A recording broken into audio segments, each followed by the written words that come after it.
नमस्कार मित्रों। आज 11 अक्टूबर है। प्रथम फेज का नामांकन बिहार में कल से ही शुरू हो चुका है, लेकिन अभी तक बिहार के दोनों महत्वपूर्ण गठबंधन में आपस में ही कौन कितनी सीटों पर चुनाव लड़ेगा यह तय नहीं हो सका है। जन सुराज ने 51 उम्मीदवारों की घोषणा की है, जिसमें सामाजिक समीकरण का ध्यान रखते हुए सभी जातियों, अति पिछड़ों, महादलितों सबको टिकट दिया है।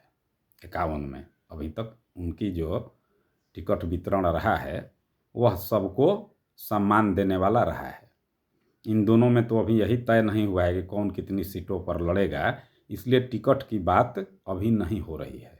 लेकिन अपुष्ट खबरों से या समाचार पत्रों में जो छप रहा है कि कौन कहाँ से लड़ सकता है या जो जहाँ से लड़ने की उम्मीद है, उसके हिसाब से देखा जाए तो मुझे नहीं लगता है कि इन दोनों गठबंधन के टिकट वितरण में, सामाजिक समीकरणों में कोई बदलाव होने वाला है।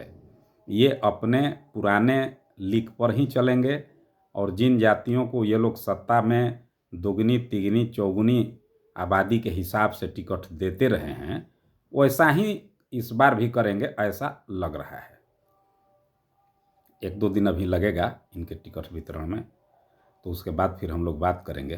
लेकिन एक चीज़ तो तय है कि जो बिहार में जाति सर्वे हुआ, उस जाति सर्वे ने बिहार की जनता को आधिकारिक रूप से यह बता दिया कि आप इतना आबादी में हैं बिहार में, और उनको ये भी पता चल रहा है कि हमको कौन कितना इज्जत, सम्मान और हक दे रहा है। ऐसी स्थिति में जो 2025 का चुनाव है, वो चुनाव पूर्व के सभी चुनावों से अलग रहेगा और यह पहली बार होगा, जिस तरह का माहौल है और जैसा लग रहा है, कि कमज़ोर संख्या वाली जातियों के लोग, चाहे वो अगड़े पिछड़े अनुसूचित जाति किसी भी तबके से आते हों, उनके मन में एक बेचैनी है। उनको ये बात अब समझ में आ गया है कि हम 40% हैं, लेकिन 40 की कौन कहे, 10% भी विधायक हमारे समाज के लोग नहीं चुन करके जा पाते हैं। और इसका एकमात्र कारण है कि हम लोग अगड़े पिछड़े और दलित की राजनीति में बंट करके अपने अपने वर्ग के बहुसंख्यक जातियों को अपना नेतृत्व सौंप चुके हैं।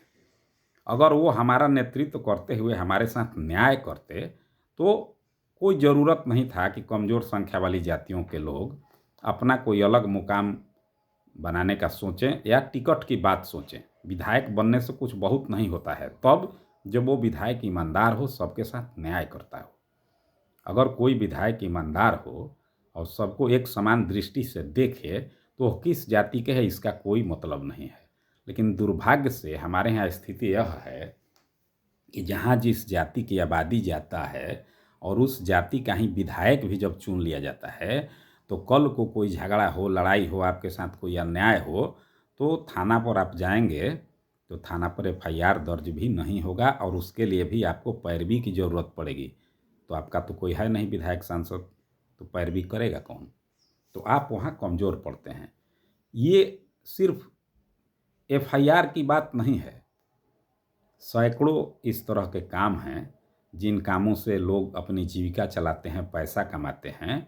अगर आप वो काम भी करना चाहें और आपकी आबादी कम है, तो वहाँ पर दबंगई, ताकत, पैरवी, पहुँच की ज़रूरत होती है। उस स्थिति में अगर आपके जाति का कोई विधायक नहीं है, कोई सांसद नहीं है, कोई राजनीतिक रूप से मजबूत आदमी नहीं है, तो आपकी नहीं सुनी जाएगी और आपको उस व्यवसाय से किनारे ही रहना होगा।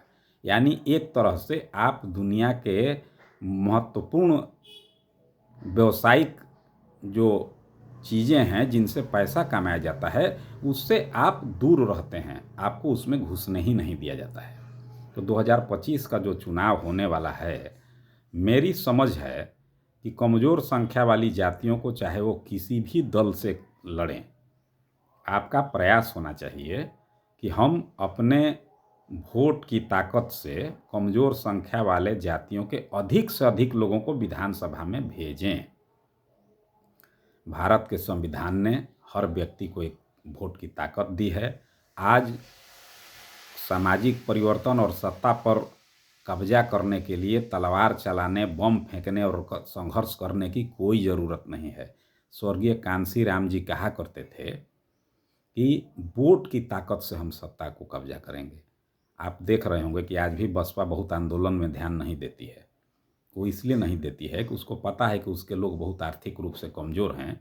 बिना मतलब का आंदोलन वगैरह करने में फंस जाएंगे, हजारों सैकड़ों परिवार बर्बाद हो जाएगा।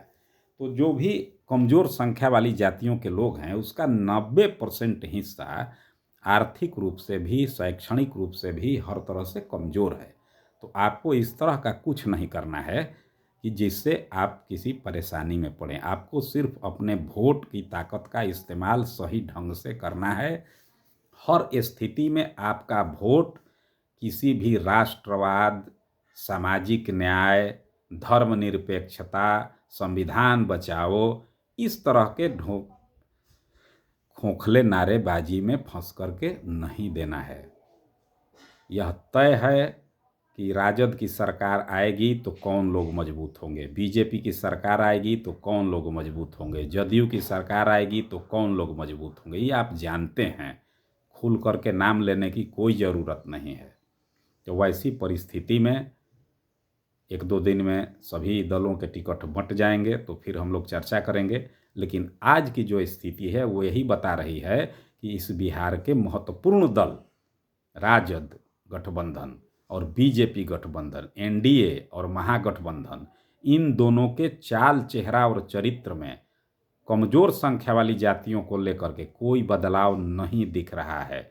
जिस तरह का मीडिया में चल रहा है, ये लोग वही पुराने ढर्रा पर चंद जातियों, 8-10 जातियों को ही टिकट दोगुनी तिगनी उनकी आबादी से संख्या में देंगे और सत्ता पर पूर्ण वर्चस्व बनाए रखने की कोशिश करेंगे। इससे आपको सावधान रहना है। हर हालत में हमको कमज़ोर